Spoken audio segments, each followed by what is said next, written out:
You are now watching MrGentleman Lifestyle Podcast TV. Chill! Yes, hello everybody. This is your boy Ken, aka Mr. Gentleman of YPG and a Premier Bay Podcast. Welcome to another episode of Mr. Gentleman Like the Podcast TV. Hope all is well.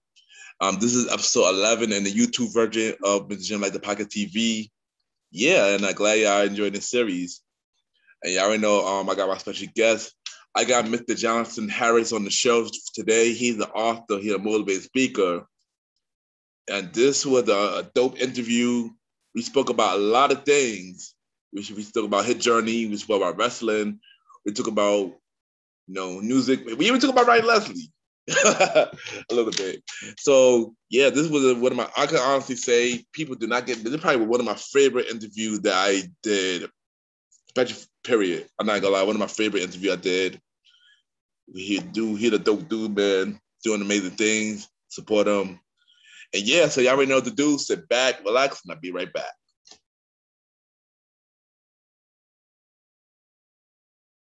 My name is Jonathan, and you are now listening to MrGentleman Lifestyle Podcast.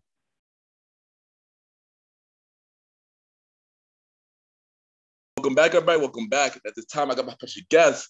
He is a motivational speaker. He's an entrepreneur. He an author. He got many books out. We got Mr. Jonathan Harris in the building. Jonathan, how you doing? Pretty good. How you feeling? I'm doing good, man. Welcome to my show. I know it's been a long while. I've been trying to get you on the show for a while. Yes. But I finally got you on the show, man. So happy to be here. All right, thanks, man. So let's start this interview. So we're gonna start off with, where are you from? So I'm from Prince George's County, Maryland. Oh my gosh, I love Prince George's County. It's truly what I call the home of Black excellence. I'm from a city called Fort Washington, which borders like Virginia and Washington, D.C. So I'm in like Southern Maryland. I was born and raised in Prince George's County. The reason I love it so much, and you'll hear most people from what we call PG County talk about it so highly, is because it's over 80% African American. And it's beautiful because, growing up, I was surrounded by doctors, lawyers, business owners, educators, and just different Black people doing their thing. So I know that in the United States, we do not make up the majority, but growing up in PG County, you saw that. So I never saw myself as unable to do anything because my neighbors were out being engineers and, computer specialists and doing just all of these great things. So, man, I have nothing but positive things to say about PG County. Nice. That's amazing. So if you can't describe yourself in one word, what would that word be and why?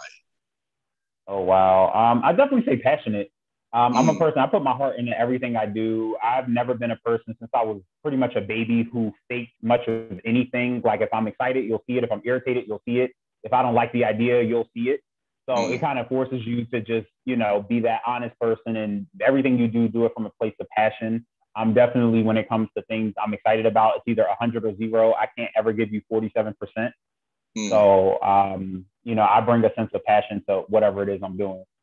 Nah, I definitely feel you. Cause I'm definitely the same way. I gotta put passion in everything that I do as well. So I definitely feel you on that. So let's talk about your beginning of life. Like, how was you growing up?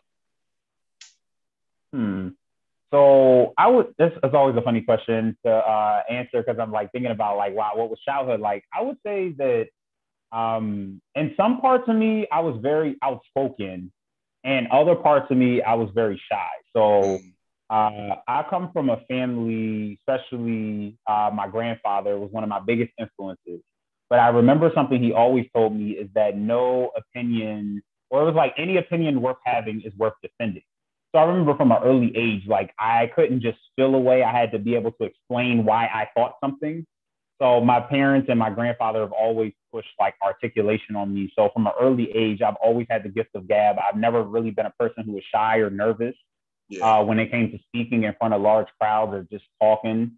So that part of me is very outspoken. I would sometimes be the kid in class who would stand up to the bully for the kids who wouldn't speak out. Or if all the kids had a problem with the teacher, I might be the person to address the teacher on behalf of the students. Sometimes that can get you in trouble. But that's just that. but then there's also that part of me that's a little bit reserved. I love alone time. I've Mm. never really been one who needed to be around a bunch of people or things like that. I very much enjoy doing things by myself and kind of that like what would you call it, reclusive, introverted way, whether that's reading a book or going for a walk by myself or even taking myself out to dinner. Mm. I really enjoy stuff like that too. Okay, nice, nice. Also, as a kid, what do you like? What stuff do you do? Like what stuff are like activities and stuff do you do as a kid? Oh man, so I am a huge WWE fan even to this day, but I started being a wrestling fan when I was a kid. So pretty much Monday Night Raw, which comes on Mondays from 8 p.m. to 11 p.m. That is like my blockout time. I'm not hanging with you. I'm not I feel going you. nowhere. I'm not. Don't call me. Like that I is feel that you on is my that. time. I am a diehard wrestling fan. I've been to WrestleMania. I've been to SummerSlam, and I've been to like a bunch of the local like Monday Night Raw and Friday Night SmackDown tapings. So I love, love, love it. And I'm the opposite. I like SmackDown. I'm more of a SmackDown guy. I've always been a fan of Mm. wrestling as a kid as well. And you know, not to get off topic a little bit, I'm gonna tell a story. I know when I was a kid, and I went to this spot called WWF New York, and me and my sister were just there chilling one day, and they think, no, well, somebody picked me up, and I like who that picked me up? And he like, well, out the way, kid, and it turned out it was Al Snow, and it was like Wow.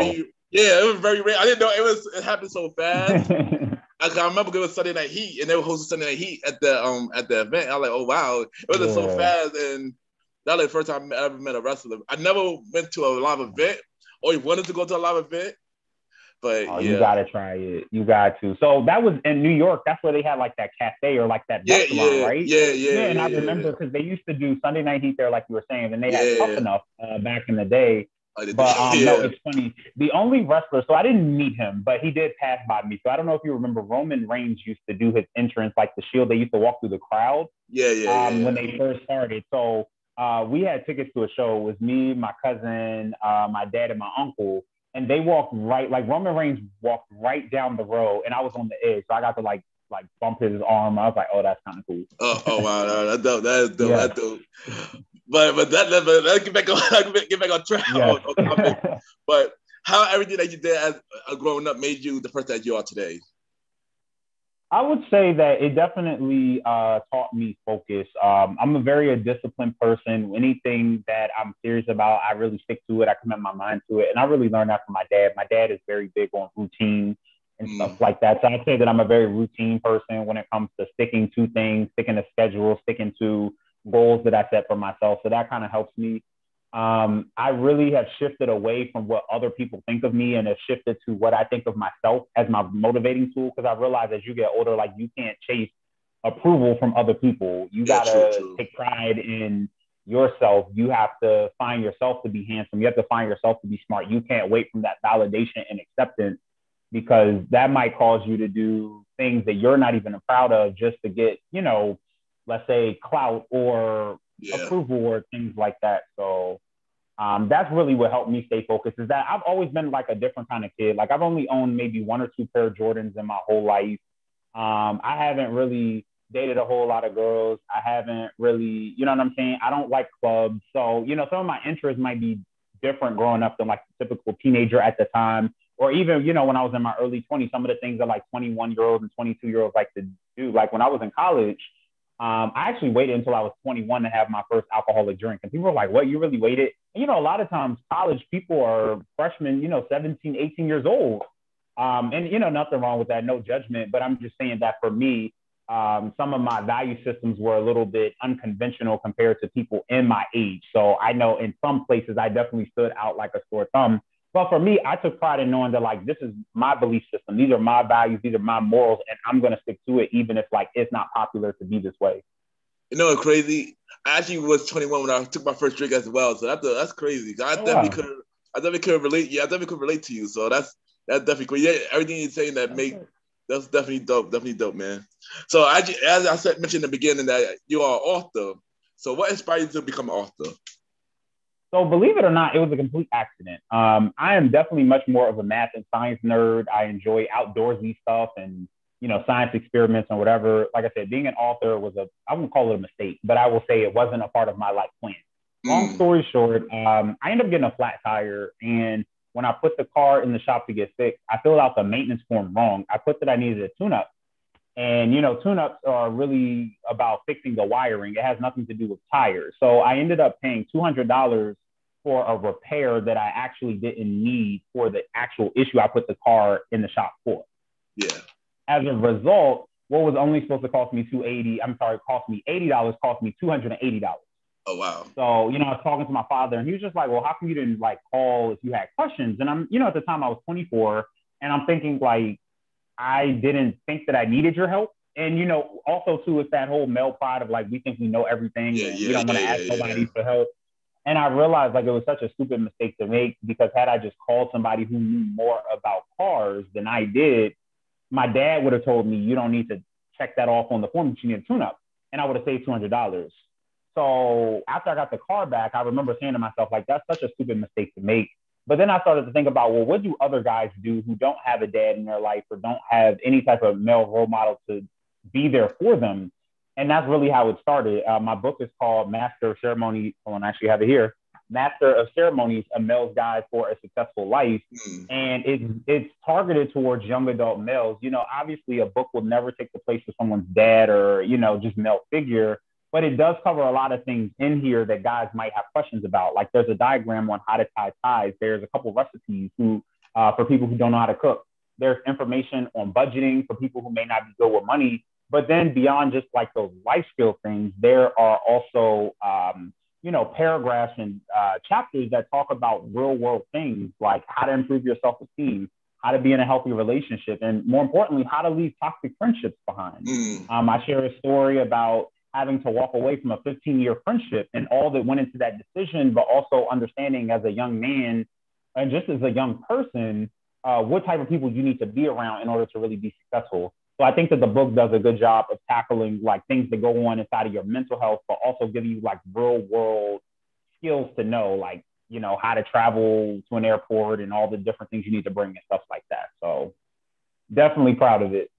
Nice. It's funny because that was the next question, but you already answered it. But let us know, where can we get that book? I'll definitely get that book now. That book definitely sounds something I definitely will read. I appreciate it. So again, it's called Master of Ceremonies, A Male's Guide for a Successful Life. I'll try to bring it a little closer to the screen. It is available on pretty much all digital platforms, from Barnes & Noble to Amazon, Books A Million. Also available on my personal website, authorjohn.com. I would be so sad if I did not mention these two as well. So in addition to my first book, I've also written two more. We have Growing Gents and Girls with Pearls. I like to look at them as almost like my boy-girl twins, because they have almost identical concepts.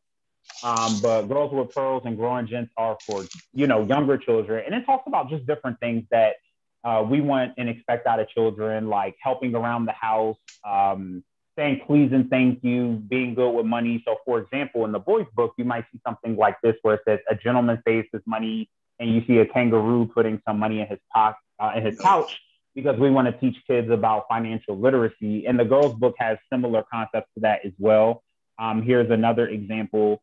It says a lady walks with her head up. So you see different animals with good posture, because we want people to take pride in themselves and, different things like that. So in addition to the first book, the children's books are, perfect gifts for baby showers, their birthdays, graduations, and just things like that. Yeah, you're doing big things, man. And everybody, please get Jonathan. Please get Jonathan books, man. That's amazing. Get his book, support him, and we're gonna ask you where to get them at the end of the show. So we go. Okay. All right. So as an author, what are three of the hardest things about being an author? Like for those that want to be authors, like what are three hardest things that you dealt with? Man. Okay. So the first one is that when you are an author, you are like 20 jobs in one, and no one really explained that to me, right? When you think of an author, you think of a person who just loves books and loves to write, and that's it. But it's a business. Yeah. Like, I think what I write is dope, and maybe my family does too, but that doesn't translate to people just automatically buying your book. So you have to really be a businessman or a businesswoman and get people to find value in what it is that you've written enough to make the sale. So I say all that to say, yes, I'm the writer, but I am also the graphic designer because I have to make the business cards. I'm the computer developer because I design my own website. I am the wardrobe specialist because when I have appearances or talks, I have to put these outfits together. You are the hairstylist. You got to, you know what I'm saying? I am the accountant because I have to set aside money to travel if I have a book signing or a book talk. I am I'm the everything. I'm the promoter when it's time to, be on someone's show or, have a book signing or a book talk. You got to promote these things. So it's really like 80 jobs in one. It would be nice if I could just sit home and write all day. That would be lovely. But the truth is that there's many other elements that go into pushing a product. And I'm sure you can understand that as a show host. It would be great if you could just do the recording, but there's so many other things that even make a show come together. True, so, when you watch like the Grammys or the Oscars and you see like the celebrities thanking a long list of people and you're like, dang, that's a lot of people to thank. I used to think so until I wrote a book and I realized how much help I needed from how many different people. And I was like, oh, I get it why, they got 20, 30 people to thank. So that would be the first hard thing. The second thing, editing is definitely irritating. I'm not going to hold you. After you've written a book, you're just happy for the world to see it. But, you do have to go back, not even just from like a grammar standpoint, but from a does this make sense standpoint. With my first book, for example, one of the chapters is on family. So I talk a lot about my own personal experiences in the book. But when you're talking about personal experiences, you're also bringing other people into it because you're telling a story. So if I'm telling the story of me or Ken and I, right, in order for me to talk, I'm also bringing Ken's name up. And that's something that was really important to think about is that in the midst of you trying to tell a story, you might be unintentionally or intentionally bad mouthing somebody else.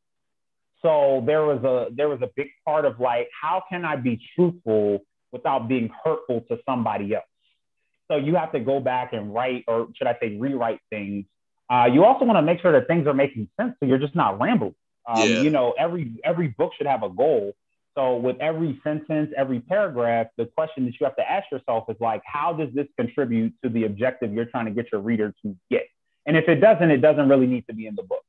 So editing can sometimes be a 2, 3, 4, even 5 round process where you are so tired of reading that book, but you want to make sure it's really the best version of what you want to say.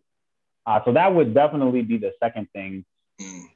I would say the third thing, and this is, forgive me for those who may take offense to this, but I like to be an honest person. The world just doesn't always place value on reading as a whole. So you have to be extra like on it to really get people to see value in it. My book, first book, is a self-help book for young men. Most young men do not value self-help books.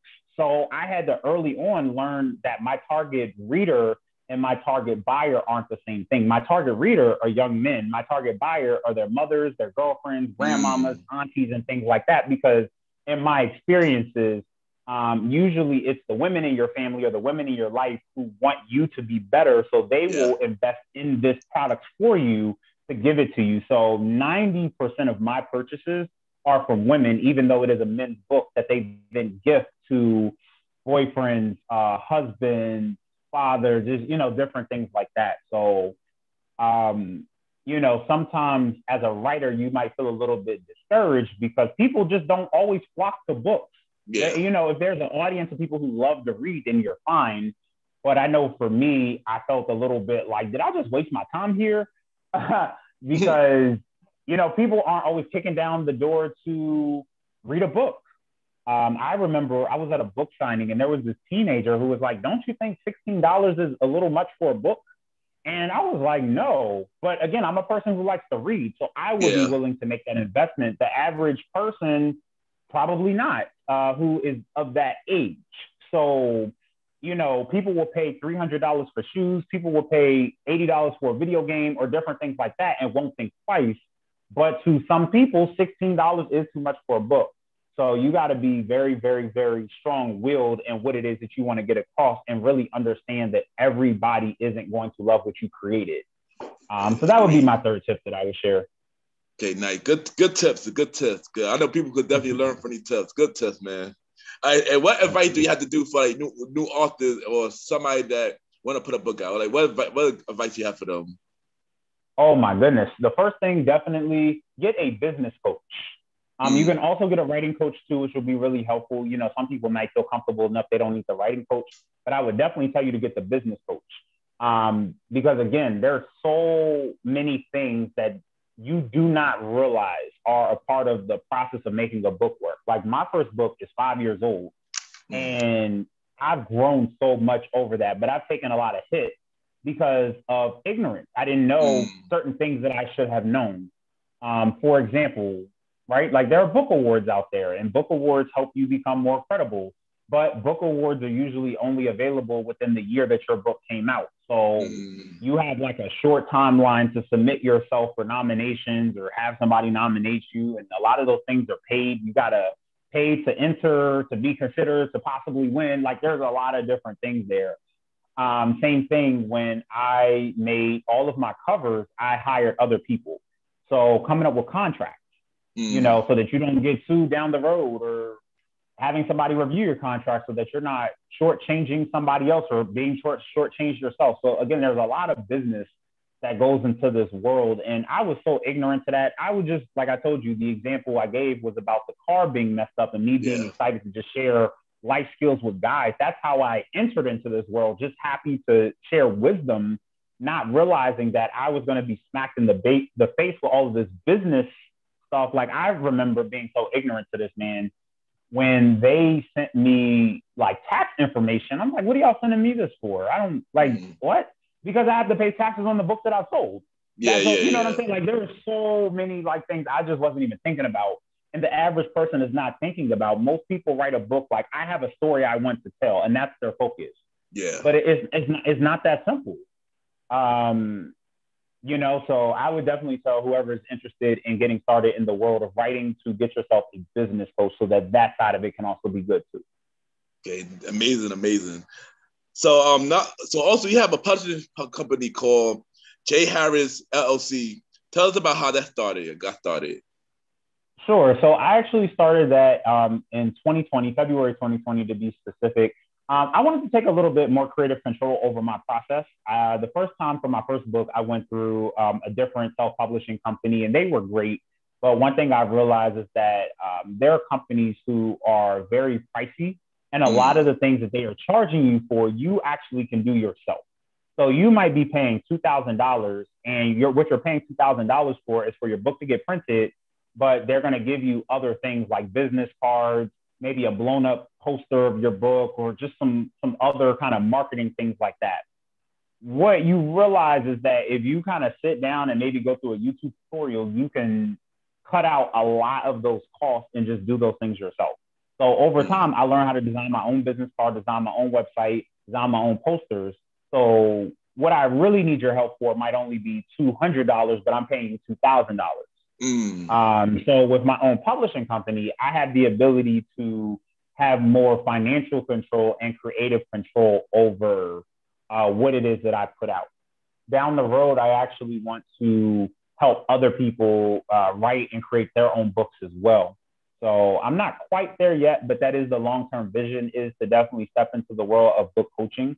I feel like where I shine the best with that is helping people really present themselves in a positive light to secure more opportunities, whether that's show appearances, book talks, book signings, getting books sold, stuff like that. So, you know, similar to how when you sign a record contract for a record label, you have a person who is like talent management, like they teach you choreography, they get you like a team of people to bring the star quality out of you. I would like to do that for people. As new authors, give them the opportunity to be better at public speaking, practice like, okay, hey, Jonathan, I have a show appearance coming up. Can you help me get ready for how to talk on a podcast, or just different things like that? So that's my long-term vision, is not just helping people get their books out, but also giving them that coaching in star quality. Okay, nice. And you're already doing amazing things. I know you're about to do even bigger things in the future. I'm looking forward to it. Keep doing your thing, man. Appreciate it. Thank you. Also, you not only an author, you know, not only got a publishing company, but you're also a motivated speaker. Tell us how you got started with that. Tell us how you got started with that. Oh wow. So the first time I ever gave a large speech was actually back in 2008. I was my high school valedictorian. Mm. So I think my first speech was delivered to several thousand people. Like I said, I've never been nervous talking at any point in my life. I love to talk. If y'all haven't noticed yet, love it. And for me, I'm always been like, I'm a person. I pretty much always feel comfortable wherever I go. I could just be meeting you for the first time, and it'll almost feel like we've known each other 25 years. That's true. So, when it came to public speaking, I never really been afraid. I've always said there are two things I've never been scared of. That's a camera and a microphone. So Mm. even at work, at school, like if a boss or a teacher ever put me on the spot, I was like, the joke's on you because I'm always ready. So we go, you know what I'm saying? Like we going to do this. But for me, I really, I guess you'd say professionally started doing the motivational speaking when the book Yeah. first came out. I wanted to not only just have the book, but go into churches, mentoring programs, school systems, and things like that, and kind of teach, but yet talk from the book. So the thing I love about the book, there are 23 chapters in it. I do presentations on almost any of the 23. I talk to students a lot about personal branding. So I've done activities where I will ask them about their friendships and, how they see themselves and how they think the world sees them. I've even had students text a bunch of people and say, I need you to text everybody that you know and ask them to give you 3 words to describe you. And then we talk about those words. And it's always interesting. The students are like, wow, I said, if you text everybody that you know, regardless of how long or how short you've known them or what capacity you know them, you'll realize that almost everyone will have the same impression of you pretty much. And I try to teach the students that it doesn't actually take long to really form an impression because my mom, who has known me my whole life, my dad, who's known me my whole life, and you who are, you and I are just talking on the call now, would probably have the same impression, even though I've known my parents way longer.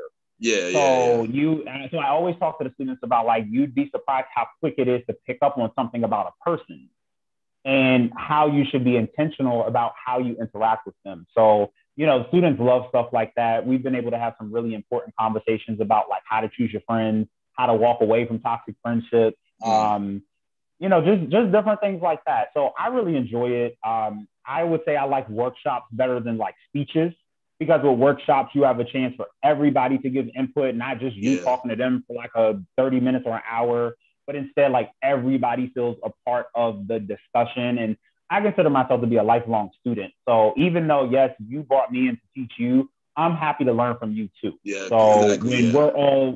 we're all talking together, I feel like we all walk away with something. Yeah. I definitely agree, and that's amazing, man. That's amazing. Thank you. So I know you won many awards and you've done many things. So let me know which was your biggest achievement award wise and like in the stage wise. Hmm. That's a really good question. I would say my greatest accomplishment in life actually is a personal achievement. So for those of you who follow me on social media, my username is Author John, by the way. I lost 120 pounds. So I did that between July 2019 and I've been, maintaining it to date. I walk anywhere between 2 and 5 miles every day, pretty much, unless it's like really rainy or snowy or something like that. But for me, it was a lot of work, and I was really proud to see that not only was I able to lose over 100 pounds, but even a year later, I've been able to maintain what it is that I've done. So that would probably be my greatest personal accomplishment. I would say professionally, probably writing the book, honestly, or writing the books. Um, I didn't realize how much went into it, and I didn't realize how much I would change after doing it. Writing a book gives you so much more of a tougher skin. There was a part of me that at first, when things didn't work out, I would take it very hard and all of that. But once you put a book out, like you hear so many no's and so many things that you thought were going to work out for you that didn't. I don't have a defeated mindset. It's more of a, all right, we'll get them the next time, or we'll, invest our attention into something else. So it really has made me like a tougher person.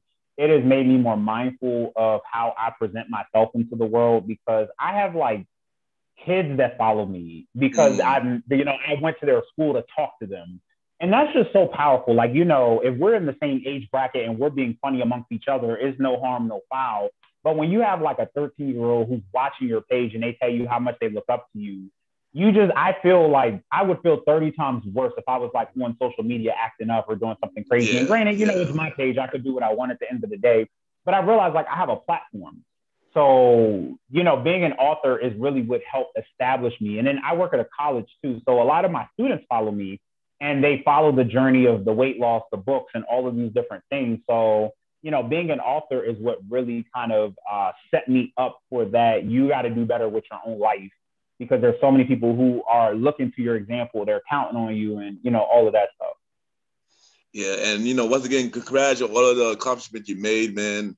You Thank losing you. 100 pounds. That's amazing. That's wow. That's amazing, I man. Keep doing appreciate it, that. man. Keep doing your thing.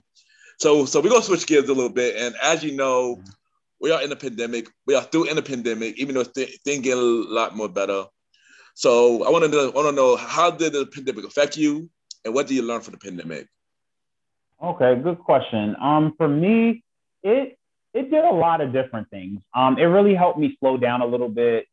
I'm very much so like a routine and schedule person. I always got something to do, always got somewhere to be, always got somebody I'm about to go talk to. And for the first time in my life, like my day was not revolving around appointments. I was able to really just like sit outside and stare at things without having to run and go do something. I was able to have conversations with people and not feel like I had to go rush and get off the phone for this next meeting or this next something. And I think for the first time in a long time, my life wasn't built around a to-do list.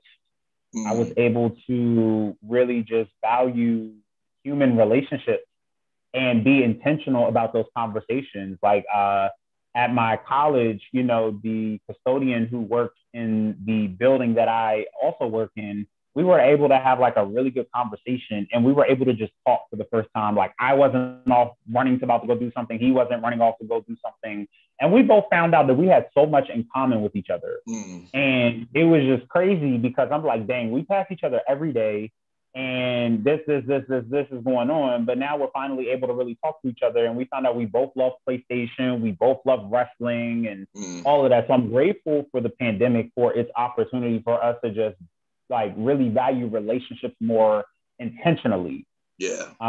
Instead of like, and like for people who have busy schedules, it's not, purposeful that we don't want to talk. It's just like we have other stuff that we're trying to work on too. Yeah. But I was grateful to have opportunities to just not have to rush off the phone real quick. In terms of my productivity, though, in the same breath, it did help with a lot of personal projects. I have 2 to-do lists. I have things that like I actually have to do like within a week's time. And then I have things, if you ever got free time, these are some like other projects you can work on. So I was finally able to dig into that other projects vault and really just work on those things. So I was able to pump those other 2 books out. I was able to plan an event with my politician on mental health. I was able to I planned an all men's conference last year with the help of some of my former students and some of my friends and my cousins. Nice. We did a conference called Destination Success, completely free for everyone, a virtual conference for men over the course of 4 Saturdays in June. So I was able to just get a lot of stuff off the ground that I've always kind of wanted to try. And I'm grateful for it. I am sad for the, families and people who lost loved ones or the people who lost their lives. Yeah. But I do hope that just as a society, as we kind of walk out of the pandemic, I hope that we remember what we learned from it and don't just go back to 2019 kind of lifestyle. So. And I agree. It did help me to do a lot more things that I've been wanting to do for a while, but also, of course, I've been dealing with a lot of stuff as well. But I just glad we all getting better and stuff like that. So also, how do you feel about the pandemic today? Like, do you think like things got a lot better since where we was last year? In some areas, yes. In other areas, no. I think it's great that people are socializing more and things like that because, that's just a important part of human function and civilization.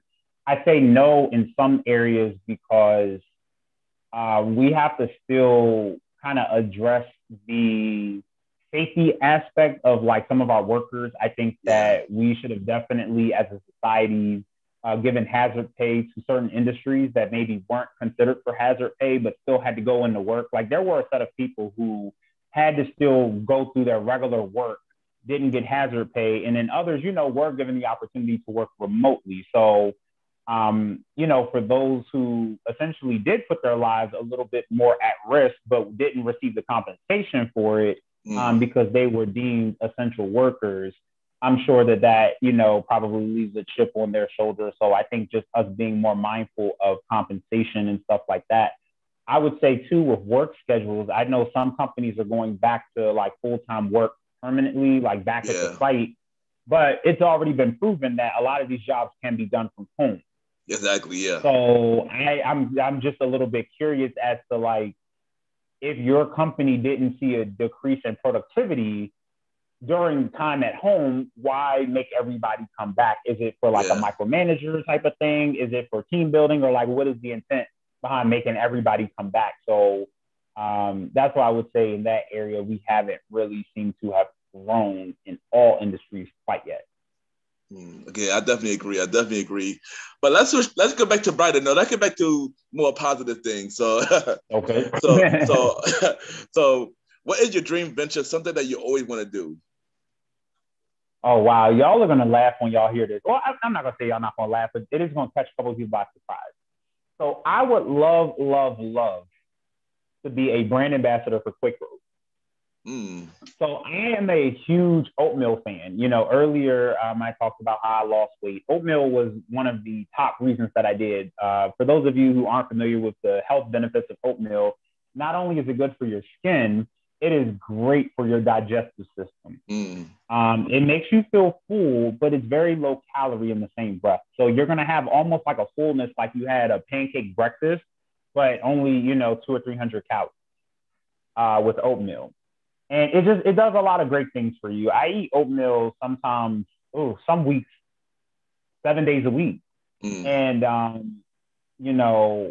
it's gotten so funny to the point that like people will message me on Instagram or Facebook, or they'll text me a picture of their oatmeal that they're eating for breakfast. And I was just like, I laughed that amongst my social media village, I have been connected as like the oatmeal guy, to the point where people send me their breakfast to show me that they are also eating oatmeal in support of the fact that they know that I eat oatmeal. I was like, yo, that's like real influence. Like I was kind of proud of that. Like that's dope.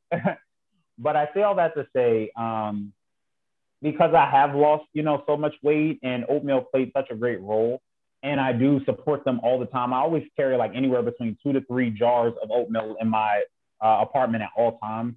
I would love to represent them. I don't feel like they have a lot of Black representation to my knowledge. And on top of that, I would love to kind of travel and talk to people about healthier practices, but like real healthy practices. Yeah. I weighed 340 pounds when I started at the top of my health journey, and now I'm in the 220s. Oh, wow. So I say all that to say, like, and that's not to knock like personal trainers and doctors or anything, because I think everybody is wonderful at what they do. I think the one thing that helps separate me when I talk to people about health journeys is that I actually was on the other side of it. If you've never been fat, you can talk to people about how you maintain weight, but losing a lot of weight is just something that you can't relate to. It doesn't mean that because you weren't big, you can't support somebody. I want to be clear about that. But what I'm saying is that I've actually been like obese, right? When you, based on your height and your weight, you get either obese, you're overweight, you're normal weight, you're underweight, right? So like I've lived the life of an obese person. I know what it feels like to sit in an airplane seat and barely be able to get into the seat, or maybe not be able to get on certain roller coaster rides because the seat is too small for your waist. There's just different things that when the average person is trying to lose weight, they want somebody who really understands where they've been. And that's what I feel like I'm going to bring to the table, as a brand ambassador, or, Quaker Oats or any health company or anything like that I'm doing. I can talk to you now from both perspectives. Yeah. I've been on that side. I'm currently on this side. I get it. I understand some of the reasons that you might start working out, start your health journey, and then stop along the way. I understand how you feel when you go to the store and there's something that you really, really like, but it don't fit you. I understand how you see something that you really like, and the biggest size they have and what you want is a large. You wear 2X or 3X or 4X or whatever. So, being that brand ambassador for Quaker Oats wouldn't just be like, for financial payoff purposes. It's really for the purpose of using a platform that is way bigger than me, which is Quaker Oats, to talk to people about just like better self-care practices and how, starting your day off with a good breakfast really would be able to do that for you. Yeah, I'm about to send them this video snippet. and anything possible, go for it. Go for it. Do it, man. Yeah. Anything possible, man. And I'm definitely securing that contract. Definitely. Do it. I definitely do Definitely. it. I want to be a brand ambassador for Nintendo because I've always been a big fan of Nintendo and stuff like Oh wow, that. what's your favorite Nintendo game? Oh, it's a lot. I mean, right now, Zelda is one of them. Of course, Mario, Pokemon, Smash Brothers, stuff like that. Well, who's your favorite Smash Brothers character? Oh, that's hard. See, probably Mario, Banjo Kazooie. Try to think. I got a lot. It's a couple of people. It's a couple of people, man. Mega Man. I got y'all with either Peach or Pikachu. Those my nice. And we're gonna talk more about the video games section a little later, but okay. But what other project you got going on that you have not mentioned yet? So I've talked a lot about the health journey, right? Down the road, and by down the road, I mean like very soon, I will be releasing my fourth book. That's exciting to say. And it will actually be a health book. So I'll be talking about how I lost the weight. I'll be calling it Journey to 100. And I'm just really excited to be able to share, like I said, real world tips from a real world guy who experienced some real world things. So I definitely hope that you all support. It's not a long read at all because no one wants to sit down and read 300 pages on how to lose weight, I promise. So I feel like it's very to the point, but it gives you real world strategies. It talks about accountability buddies. I have activities in there and different questions and self-reflective things that you can do to really get you focused and get you a positive mindset to want to do this.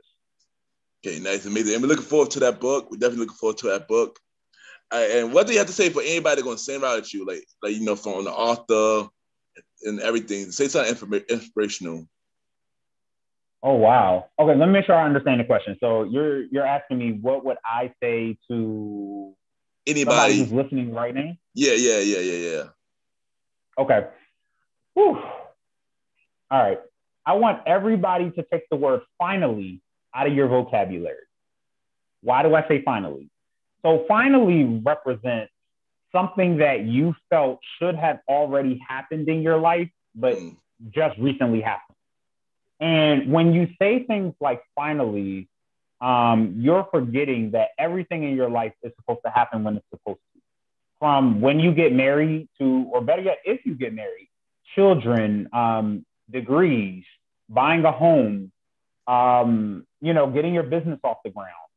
A lot of times, sadness and disappointment stem from unfulfilled expectations. So let's say you have an expectation that you're going to do something by a certain age. Then that age happens and it doesn't take place yet. You feel like you failed. You can't fail yet. Everything that's supposed to happen for you, you're on time for. So if you haven't found that special someone, you're not late. You did not miss the boat or the bus. It's coming. But when you say they're finally here, it's not a finally. They came when they were supposed to. They came when you were ready to receive them and, you were able to maintain that blessing. There are a lot of people who get opportunities and they lose opportunities because they're not ready. So if your business takes 5 years to get off the ground, you didn't finally start a business. You started a business when you were ready to do so. Yeah. So that would really be my advice is please don't say finally for anything. You didn't finally go to school. You didn't finally buy a house. You didn't finally get married. You didn't finally do anything. You did it in its proper time in your life. Don't compare yourself to people in your age bracket or your family and you're like, well, my older sister did this at 25, so I got to do it at 25. No, you don't. You don't have to do anything. My dad bought his first house at like 20 years old, but he also was able to do so because it was a different generation when things were a lot cheaper. I'm way older than 20 and I don't own a home yet, but in its proper time, it's going to happen for me. And I'm okay with that, whenever that is. That could be next week or 2 years or 20 years. but it won't be a finally. I didn't finally get a house. I got a house when I was supposed to have it. So that would really be my advice to everybody is please don't put yourself on this invisible timeline because all it is going to do is lead to disappointment for you.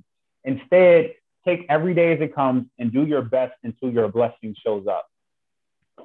Yeah, amazing tips. Amazing tip. Cause I definitely needed that as well.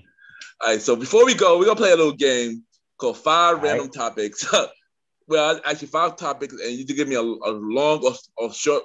Well, you give me a long response on everything that I asked you. Are you ready? I'm ready. All right. So, what is your favorite era of music?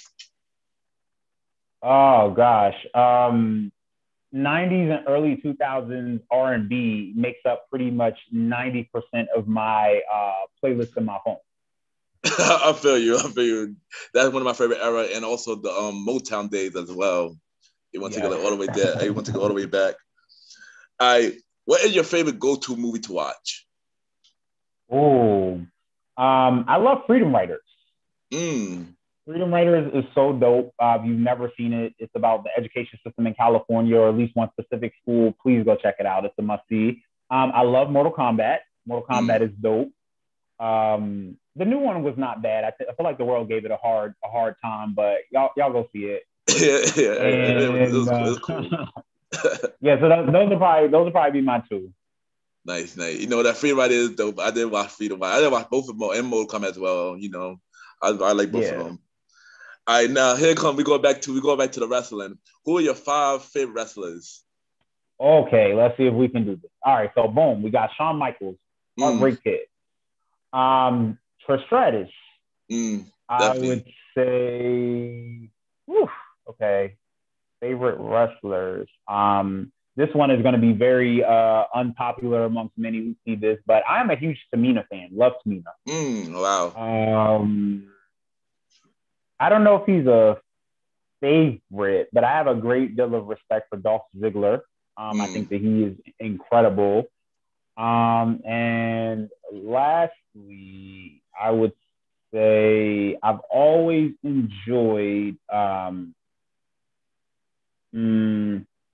he's like a newer wrestler, but to WWE at least, Ricochet. Nice. So those would be my top. I know for me, The Rock, of course, that's always been one of my favorite.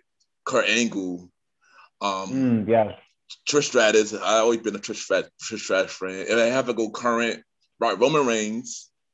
And okay.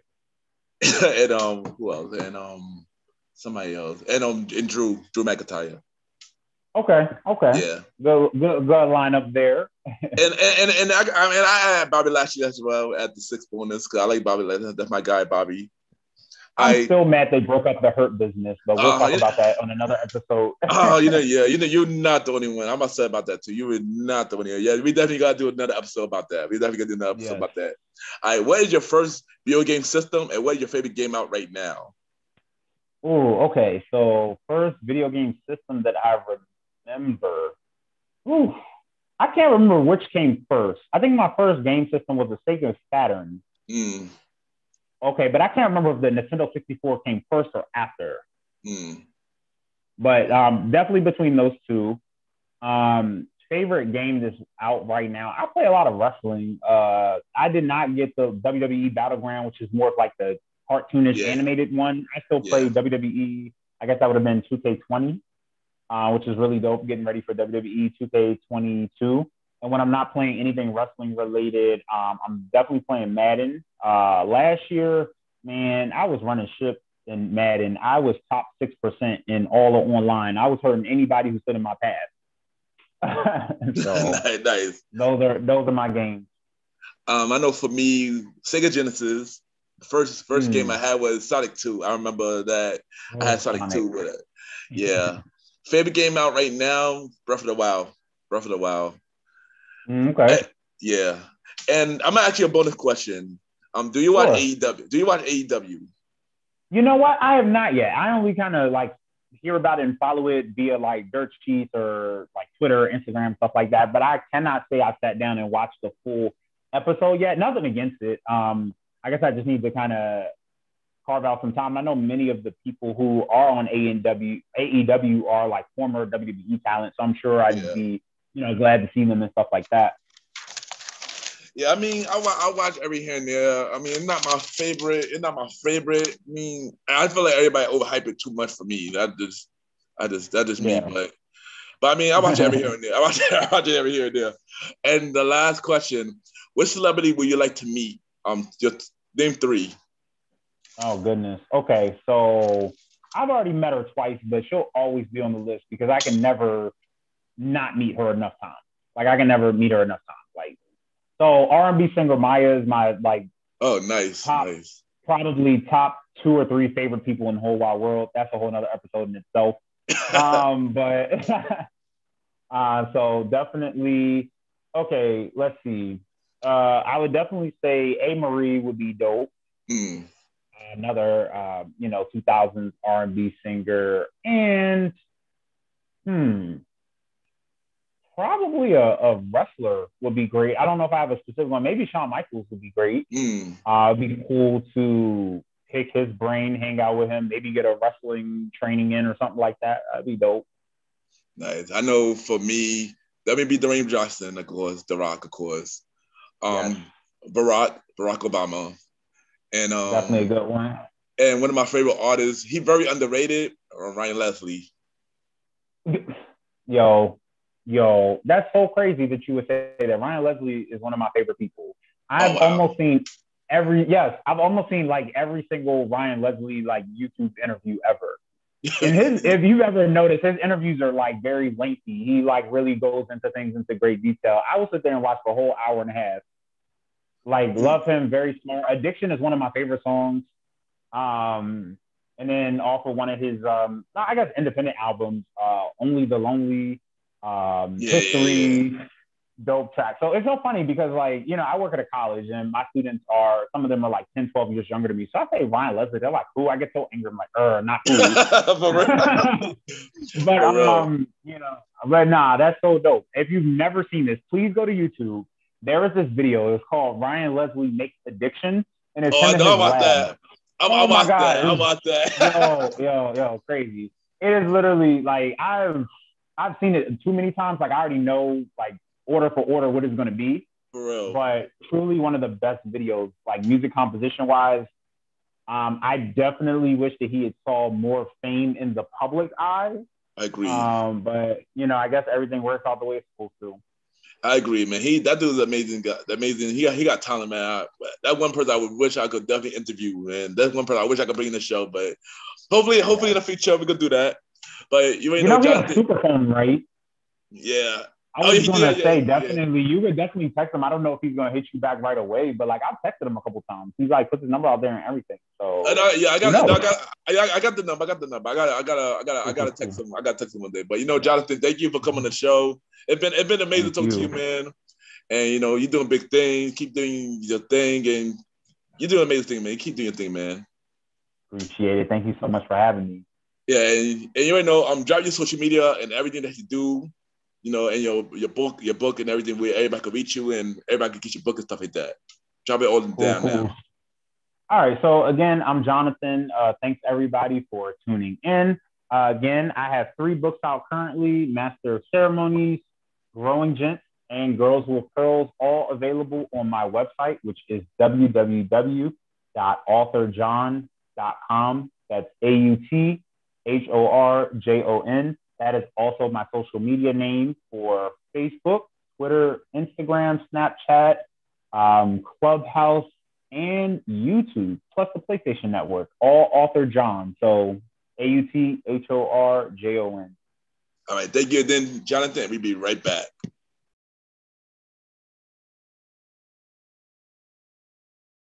I just want to say thank y'all for tuning into this latest episode of MrGentleman the Pocket TV. Thank you to my special guest, Mr. Jonathan Harris, come on the show. This brother doing an amazing thing. Get all 3 his books and support him, man. Support Black business, support Black authors, support him. He's doing amazing things, man. And y'all know, if y'all want to be a guest on the YouTube version of MrGentleman the Pocket TV, y'all could email me, Ken, YPGENT, @gmail.com.